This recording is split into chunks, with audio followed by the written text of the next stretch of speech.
आचार्य भगवान के पास में एक व्यक्ति आया, बड़ा ही गरीब निर्धन था, फटे हुए कपड़े भी थे। आचार्य भगवान के पास में अलग से आकर के बैठा और कहा, महाराज मुझे आशीर्वाद दे दो, मैं बहुत दान करना चाहता हूँ लेकिन खाने के लिए ही मेरे पास दाने नहीं, तो मैं कैसे दान करूँ, आप तो मुझे आशीर्वाद दीजिए।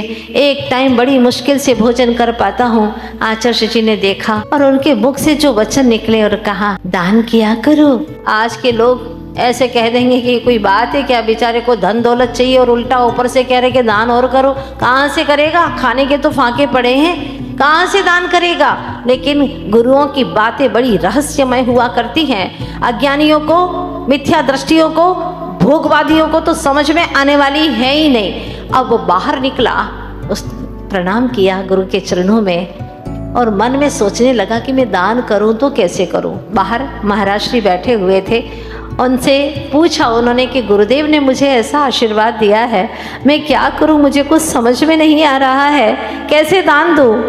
महाराज ने कहा, कितनी रोटी खाते हो? बोले 4-5 रोटी खाता हूँ, गरीबी में भूख भी ज़्यादा लगती है। हाँ क्या करूं, फिर भी पेट भरता नहीं है। ऐसा करो, रोज की आधी रोटी का दान देना है तुम्हें, आधी रोटी। हाँ ये तो मैं कर सकता हूँ, तो ठीक है आज से आधी रोटी दान करोगे। उसने मन बना लिया कि मैं आधी रोटी का रोज दान दूंगा और वह आधी रोटी जितना रोज दान देने लगा। अब उसके मन में क्या दान की भावना जागृत होने लगी। जैसे जैसे ये भावना जागृत हुई और आचार्य भगवान ने कहा था कि रोज महामंत्र की जाप करना, महामंत्र की जाप करना। एक वही व्यक्ति ने कहा, महाराज मुझे किसी ने यंत्र दिया है, उसको मैं घर पे रखूं कि नहीं रखूं। महाराज ने, आचार्य भगवान ने सीधी बात कही, देखो घर में यंत्र जी को रखो न रखो ये महत्वपूर्ण नहीं है, लेकिन घट में महामंत्र को जरूर रखना ये महत्वपूर्ण है। उसने अपने घट में महामंत्र को रखा और रोज जाप करने लगा। आधी रोटी का दान, धीरे धीरे उसकी इतनी सगवड़ होने लगी, इतनी उसके जीवन में कुछ कुछ खुशहाली आने लगी।